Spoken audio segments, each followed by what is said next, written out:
Alright. Hello everyone and welcome to a game LawLiet versus Lin. This game taking place here on Terranistan LV. On the top left hand side of the map we have LawLiet spawning as the blue night elf, going up against Lin, who has spawned as the yellow orc. Alright, just trying to get my bearings straight and set in this 1v1 matchup. It feels like my kids keep on adjusting my microphone, turning it every which way. So if I'm too close, too loud, all of those things, please let me know. Also know that YouTube often does a little bit of compression on their side to help with sound. Normally it helps some videos to bring out sound or lower the sound, but I guess because of the dynamic range in my voice, or the not dynamic range in my voice, the dynamic range in my videos, often whispering at times when I'm trying to be secretive or getting loud and excited, it may bring up the low ends but then also clip the high ends. Anyways, let's break things down here. We are going into a Warden first here on Terranistan, like the good old days. Meanwhile, Lin opening things up with a Blade Master. No Farseer, no War Mill as of yet. We'll have to keep a close eye on that. Also, Voodoo Lounge being built outside of the base here. Timing on that Voodoo Lounge shows me that the Blade Master is going to try to do some creeping first before going shopping and healing up. LawLiet gonna get that Ancient of War up, and with an archer gonna proc these units, pull them over, maybe activate a lightning shield as well to quickly clear out this creep camp. A peon already on the move across here as well. What's going down? Are we gonna see the lightning shield trick? Trying to wait for it. There it is. There's that lightning shield. Now LawLiet able to stand amongst all of these units and just really rack up damage. All right, you can see though that peon purposely aggroed the rogues so that the rogues would chase that peon once more. Almost feels like the little brother slapping the big bully and then trying to run back home and say, bullies are chasing me, as the warden now clears up the remainder of this creep camp here. Blade Master is sitting, yeah, there we go. Blade Master already does have his double healing salves. It does not look like he went after this Renegade Wizard creep camp, only killed the Apprentice Wizard that was holding an item. Blade Master now needs to try and protect this Grunt here. Grunt now going to engage. You can see Shadow Strike is there. There's Wand of Mana Stealing, and the Warden now back up higher on mana. Could try and blink around, get some damage onto that Grunt here, as the Warden is higher up on mana there. All right, backing away. Are we going to see an exchange? There's a quick exchange. Blade Master going to take a little bit of damage. Another Wand of Mana Stealing charge, and the Blade Master low on hit points, but more low on mana. Doesn't want to engage just quite yet. All right, going to see another exchange of blows again. A Warden trying to escape away, going to take more damage. Warden down to 282 hit points. Meanwhile, are we going to see a Shadow Strike onto the Grunt? Yes, we are. And now that Grunt now getting in the way of the Warden as they're trying to, well, change up their positions. Some exchanges going back and forth. Forest Troll, Shadow Priest retreating. We can see an Ancient of War being built off to the side. So that is a hidden Ancient of War for additional production units, not a Tree of Life. That Wisp gonna hide in the back here. Blade Master taking quite a little bit of damage. There's a quick detonation there as we're looking at some damage. There's a blink. Did the Warden get the item? No, Blade Master still got the item, as the Warden wants to land a Shadow Strike. The Blade Master may just try and wind walk. I do not believe anyone has Boots of Speed, so they're just going to retreat all the way back home. What's happening here? Forest Troll, Shadow Priest, Berserker, and Archer clearing out some Apprentice Wizard creep camps. The Warden draining the remaining mana as we are going into a Hunter's Hall, perhaps for Huntresses, while staying, or while getting the tier 2. No, so there's a Hunter's Hall. There is a second Ancient of War, and that Ancient of War well, not really training up any units yet, so we'll have to keep track of that, figure out what his exact strategy is going to be. He did go to tier 2, meaning Ancient of Lore is on the table. It's not going to be a surprise production of units at all, as the Warden now finishes off this Forest Troll Berserker. All right, tech to tier 2 nearly done. If the Warden stays as that solo hero, we'll get some bonus experience. Meanwhile, the Blade Master finally coming back home, picking up some grunts, and, well, finishing off this Renegade Wizard creep camp. Ancient of War, continuing to move about the map here. It looks as though this Ancient of War going to try and do some creeping down to the south, and the Ancient of War is just for creeping, it appears, not for actual production, trying to clear out some more orange creep camps, pretty much everywhere. All right, the Ancient of War could reposition itself. Are we going to get Nature's Blessing? That is the question. No, just training up Wisp, and we are going into dual Ancients of Lore. So the Ancient of War acting as a 900 hit point tank, absorbing damage, and then just constantly aggroing and fighting. The Warden here does have Shadow Strike, doesn't have Fan of Knives, picks up an Ankh of Reincarnation. Units are now trying to retreat back there. That Ancient of War really suffering quite a bit of damage as it is getting poked apart pretty heavily and quickly. All right, a couple of assassins also holding on to that aggro against that Ancient of War, as the Ancient of War cannot be poisoned. All right, more damage racking on through here. Finally, the assassin switching back targets, going to try and finish off this Ancient of War. Could end up getting taken down to 59 hit points, trying to retreat back. Is it going to end up backing away in time? Down to 93 hit points there, and it looks as though the assassin is going to get... Wow, I can't even click properly today, as the Warden gets taken out. Ankh of Reincarnation there. Yeah, it feels like my clicking on this mini map doesn't feel quite exactly right. Warden back up, ready for action, gonna go ahead and blink, but gets hexed once more. All right, Warden has a lot of work to do, trying to get away down to, well, down to 400 hit points after an Ankh of Reincarnation. Is he gonna try and buy some items? Dust of Appearance might not be available. It could have been sold. The Blade Master there's the Dust of Appearance. Warden now trying to back out again. Ancient of War slowly regenerating its hit points. We could see the Warden trying to Staff of Teleportation away. This is not looking good for the Warden, as we're looking at a quick Shadow Strike. Gonna go ahead and try to finish off a couple of these units. There's that Staff of Teleportation now to retreat back out. Ancient of War already absorbing quite a bit of damage. Going to go ahead and try and clear out this Kobold Taskmaster creep camp. That's a lot of AoE, or a lot of damage being absorbed here, as the Ancient of War still holding to a good amount of aggro. All right, making its way over. Going to try and eat more trees, and this is all just AoE creeping with the Warden picking up items, cleaning up items, and getting those Tomes of Agility back out. All right. So it is a solo Shadow Hunter with heavy creeping.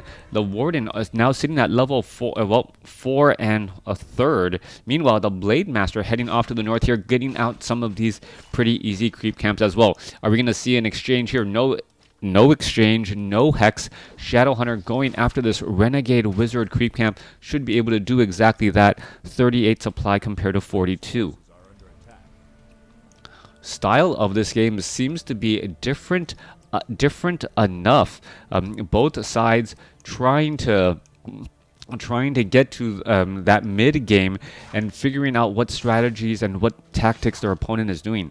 Lin setting up a great haul. It looks as though the Warden will be able to blink across. Yes, able to blink away from... It looked like he was temporarily ensnared still, even though he had the blink go down. Rejuvenation already available by the Druids of the Claw, as we see that bear training nearly done. All right, Warden heading off to the north here. Blade Master could easily get in some easy windwalk strikes here. Ancient of War once again just absorbing damage, as the Blade Master wants to get the final shot here. Are we going to see a Dust of Appearance charge? Yes, we are. There's a Dust of Appearance charge. Blade Master now currently revealed. There's a Shadow Strike onto the Blade Master as well, as the Warden wants to go after the Sasquatch, but really doesn't want to take any more damage any longer. There's another blink going across. Blade Master could be in trouble. Down to 35, down to 5 hit points. It gets taken out. Blade Master had a Scroll of Town Portal, tried to use a Staff of Teleportation to get away, and instead gets taken down.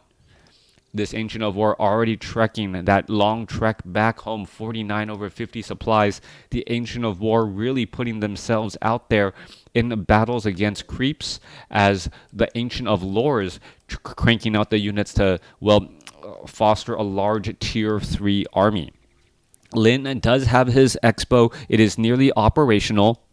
And as long as Lin can defend it and start making this expo pay for itself, he should be able to, well, produce out a larger army.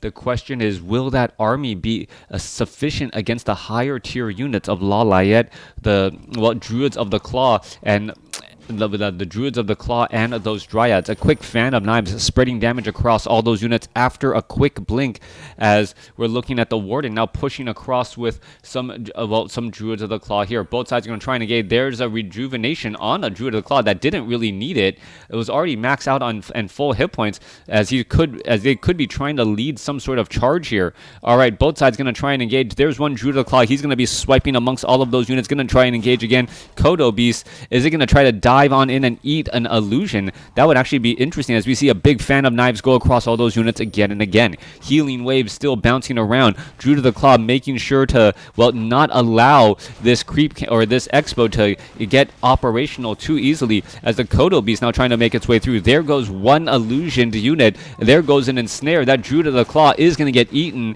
and, well, that is going to be a problem there. Are we going to see perhaps a fan of knives? There's a fan of knives causing more problems. Raiders trying to stop the Druids of the Claw. We see a staff of, or a scroll of town portal now, but the Codo Beast, well, two of them are in the belly. Lin playing games of hungry Codos, chomping down on two Druids of the Claw in bear form. 8 supply of LawLiet in the belly of the beast. Off on the other side of the map, LawLiet still sitting at tier 1. Well, trying to get up that expo. 49 over 60 supply. Warden looking to perhaps just clear out some more easy green creep camps for that bit of additional gold. But difficult to say who has the lead. Level 5 Warden going up against 2 level 3 heroes, and the supply, 40 supply army going up against 36 when you consider that the Codos are still slowly digesting these units. I do remember one of the Codos did have rejuvenation cast on them right before it was eaten. I don't believe the rejuvenation stays, but the hit points on that Codo Beast does still seem very, very high after all this time. What? WarCraft science, if a unit has rejuvenation and goes inside a belly of a Codo, does it get the regenerative healing over time effects of that rejuvenation still? That's actually a question, an answer to a question I don't know. I believe all buffs and debuffs are removed when they are eaten, right? I believe that to be the case. Staff of Teleportation, well, getting transferred around there. Blade Master picking up. Nope. Who has the Staff of Teleportation now? No, Grunts don't have it. I could have sworn there was a Staff of Teleportation. Alright. I'm just so confused. Alright, Warden, down to the south side here, looking to clean up all of these orc burrows. There's 8 peons here, and the high hit point peons are actually going to start mining gold still. Meanwhile, Blade Master able to finish off a wisp off in the corner here. These gold mines going to go ahead. There's a fan of knives trying to finish off the units. There goes another peon. There goes another peon. Multiple peons getting taken down, and still more inside of the burrow. All right, unit's going to try and back away, taking quite a bit of damage. That Warden's going to, well, perhaps try and back up here. We do not see reinforced defenses at all, as we are now looking at Goblin Sappers now making their way over. Are we going to see a quick Goblin Sapper death? Yes, we are. There goes one. It did not line up perfectly to get both of those units at the same time. Ancient of War is going to try to act as gatekeepers. Codo Beasts have room in their... One Codo Beast has room in the belly, as both sides are going to fight their way through. Warden with fan of knives trying to, well, spin to win, so to speak, trying to take down all of these spirit walkers, but that spirit link, it is doing quite a good job. Meanwhile, on top of that, Lin has a healing ward placed down straight on top of all of these spirit walkers, and that is just so much damage being mitigated across the board. LawLiet does get one Druid of the Claw back. There's another round of, well, a fan of knives, spin to win, but that healing ward has been down for nearly 20-30 seconds, and that healing ward is providing so much cover and heal across all of these units again and again. Lin's with a very, very strong push, 42 supply army compared to 46 now, as LawLiet is still digesting a Codo Beast, digesting with the Codo Beast in the back, and another one off on the side here. It looks as though there is going to be a tactical retreat, but the Warden does get to level 6, meaning we are going to be looking at an Avatar of Vengeance. 47 supply over 51. If that Goblin Sapper had repositioned and bombed itself right here, both Orc burrows would have been taken out, and then we would have had we would have been upside down on supply, delaying these reinforcements. Blademaster going after a couple of easy apprentice wizards to get to level 4. Meanwhile, the Shadow Hunter, if it moved over, it could have actually perhaps gotten to level 5. Would it have gotten to level 5? Perhaps. 23 experience. Now, would have been just a little bit shy, but yeah, the Shadow Hunter at level 5 with level 3 healing wave could have been a big deal. Codo Beast still digesting another Druid of the Claw. 43 supply compared to 50, with 4 supply still in the belly off down here. LawLiet could be in trouble. Tree of Life trying to entangle this gold mine, trying to get an economic game going.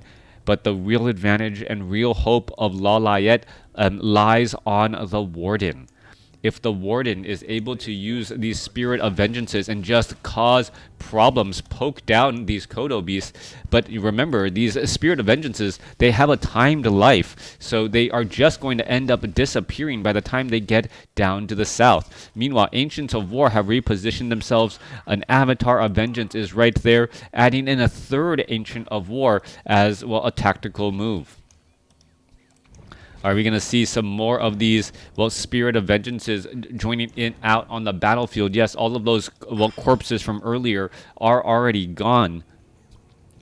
As LawLiet now comfortable enough to just stay back and, well, try and defend this expo location and try to win the game with, well, try to win with the game's economy. 56 supply going up against, well, 49.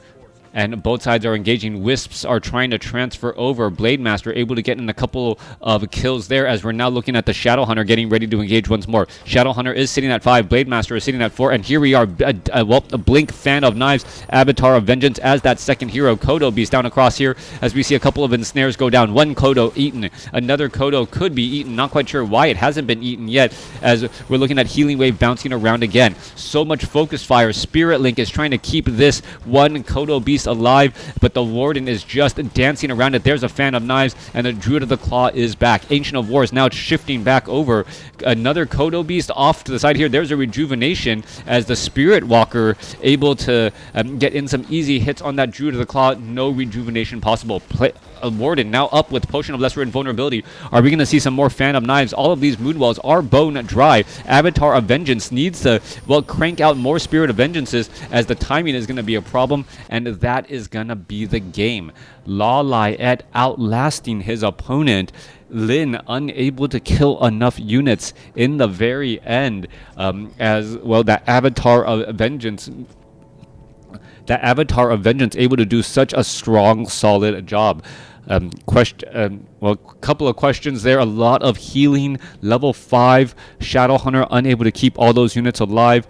Also, the Dryads, with their sheer numbers, were able to slow down the Codo Beasts often enough, making it difficult to try and eat any of those bears, even when they were ensnared, lowering their hit points. Let me know what you guys thought about this game in the comments below.